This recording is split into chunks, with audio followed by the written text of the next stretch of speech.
Salut à tous, mes chers étudiants, les troisième année de collège Biof. Bienvenue dans cette nouvelle capsule, une capsule qui a pour but, qui a pour objectif de vous aider à se préparer à l'examen en contrôle 1 qui s'approche. Nombreux les élèves qui m'ont contacté, qui me demandent de faire avec eux une petite révision, des petits résumés concernant le chapitre 1, la digestion et aussi concernant le chapitre 2, parce qu'il y en a qui ont commencé par la digestion, il y en a qui ont commencé par l'éducation nutritionnelle. Donc ça sera l'objectif de cette capsule-là. On va tous essayer de vous donner, mes chers étudiants, un petit résumé sous forme de séquence, sous forme de partie du chapitre 1 et du chapitre 2 pour faciliter la tâche, pour vous aider à se préparer au contrôle 1 et avoir de bonnes notes en SVT. J'ai commencé par le chapitre 1, la digestion et l'absorption intestinale. L'essentiel du cours, ce que vous devez savoir, ce que vous devez reconnaître, ce que vous devez apprendre par cœur. Donc, je commence par la séquence 1, c'est la composition des aliments.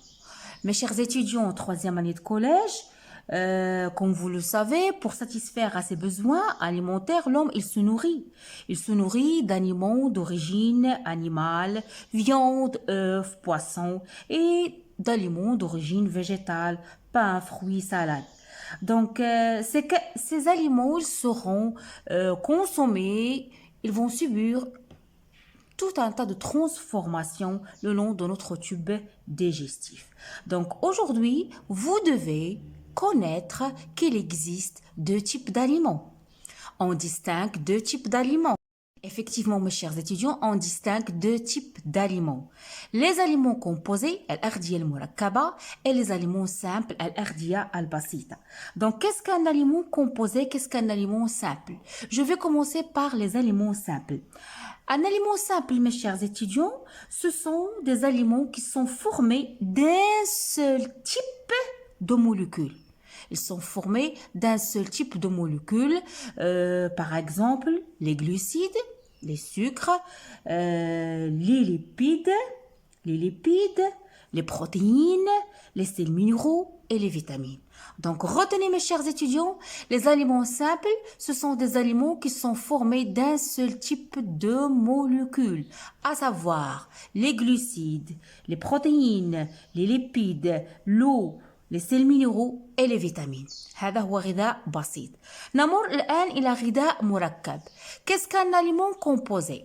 Un aliment composé غذاء مركب يعني يتركب من عدة أغذية بسيطة.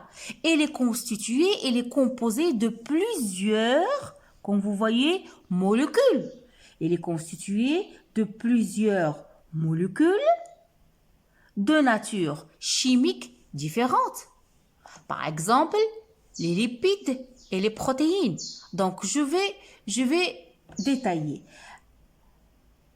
Par exemple, là, c'est faux, c'est pas les lipides et les protéines. Ils ont commis une faute ici. Par exemple, le lait, par exemple, le pain, par exemple, la viande. Donc, ça, c'est faux. Lipides et protéines, ce sont des aliments simples. Donc, retenez, un aliment composé, c'est un aliment qui est formé de deux ou de plusieurs aliments simples. C'est un aliment qui est constitué de plusieurs molécules de nature chimique différente. Quels sont les exemples que vous pouvez citer? Le pain, c'est un aliment composé, vous avez vu déjà ça dans le cours. Le lait, c'est un aliment composé. La viande, c'est un aliment composé. Les fruits, ce sont des aliments composés. J'espère que cette notion, elle est bien claire. Autre chose, certaines molécules, elles sont issues du milieu minéral. D'où le nom, ce sont des molécules minérales, telles que l'eau, telles que les sels minéraux. Donc, certaines molécules sont issues de milieu non minéral. أملاح معدنية، مواد معدنية مثل الماء، مثل الأملاح المعدنية. Il y en a d'autres molécules qui sont constituées de matière organique. C'est-à-dire dans leur construction, il y a le carbone. Ils sont constitués de matière organique telles que les protéines, telles que les glucides, telles que les lipides. Donc, vous devez savoir, mes chers étudiants, il y a les éléments minéraux, tels que l'eau, tels que les sels minéraux, le calcium, chlorure, le sodium. Il y a la matière organique, les molécules organiques.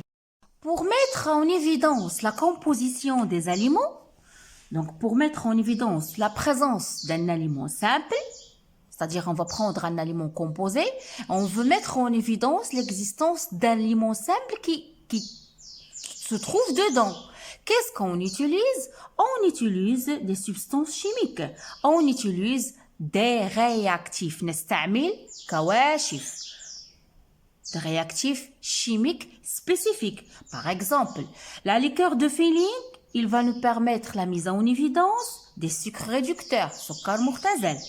L'acide nitrique, hamd al-nitrique, il va nous permettre de mettre en évidence l'existence ou non des protéines. L'eau iodée va nous permettre de mettre en évidence l'existence ou bien l'absence de l'amidon. Vous devez connaître chaque réactif et l'aliment qui va mettre en évidence. Pour faire ces expériences-là, mes chers étudiants, on doit préparer en première étape un filtrage du pain, rushahat al-khubz.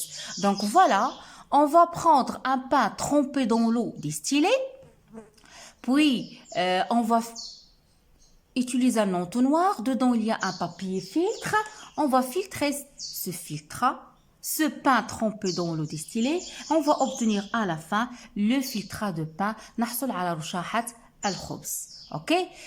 C'est à partir de cette expérience qu'on va mettre en évidence la présence des autres aliments. Je prends mon filtre de pain, je mets dedans quelques gouttes de nitrate d'argent. Donc le nitrate d'argent, c'est un réactif qui permet de mettre en évidence les chlorures. Donc lorsque j'obtiens un précipité blanc qui noircit à la lumière, c'est-à-dire présence de chlorure, lorsque je prends une tranche de pain et je mets quelques gouttes d'eau iodée, vous le savez déjà, mais iodé, il permet de mettre en évidence l'existence de l'amidon. Lorsque j'obtiens une coloration violette ou bien bleu violacé, ça signifie que l'amidon, elle est là. Donc, vous l'avez déjà vu dans le cours, chaque aliment, il a son réactif spécifique. Pour mettre en évidence l'existence d'un sucre simple, qu'à titre d'exemple, le maltose, le glycose, j'utilise mon filtre de pain ou bien mon filtre du lait. Je rajoute quelques gouttes de liqueur de feeling. Lorsque j'obtiens à la fin un précipité rouge brique, c'est-à-dire sans oublier le chauffement ici, il faut augmenter la température. Lorsque j'obtiens راسب أحمر أجوري دليل على وجود السكر البسيط المختزل. Là, l'acide nitrique, comme je l'ai déjà dit, l'acide nitrique, il nous permet de mettre en évidence l'existence des protéines. Voilà un morceau de mie de pain chauffeur pour accélérer. Et là, j'obtiens une coloration qui change et aussi un morceau de jaune d'œuf. Donc, les jaunes d'œuf sont riches en protéines. Donc, quel est le réactif? C'est l'acide nitrique.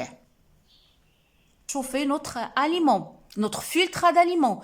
Pour mettre en évidence l'existence des protéines, on utilise l'acide nitrique. Donc, vous devez connaître tout ça. Donc, ma séquence, ma première partie, mon premier résumé touche à sa fin. Je vous donne rendez-vous à la prochaine capsule, la deuxième séquence, dans laquelle on va étudier la mise en évidence de la digestion. Laissez-moi des commentaires, abonnez-vous à ma chaîne, beaucoup de likes, à la prochaine.